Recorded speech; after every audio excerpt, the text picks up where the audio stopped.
嗱，就係呢啲污漬啦。咦，呢啲漬檸檬水都幫唔到你㗎，係要用清水加少少白醋抹。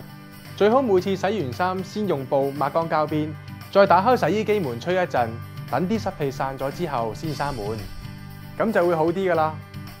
哦，咁點解之前成日見阿媽要空洗部洗衣機嘅？因為清洗洗衣機嘅內籠可以保持洗衣機嘅效能，每隔3個月清洗一次就可以㗎啦。以前就咁空洗，而家就可以用洗衣機專用清潔劑。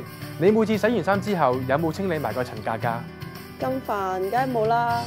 咁你啲衫一定要洗得唔夠乾淨啦，因為黐喺塵格嘅衣物纖維同埋塵埃會遇水浮起，整污糟啲衫。咁你話係咪一定要清理啊？好啦，你哋講完未啊？出嚟食嘢啦！嚟啦！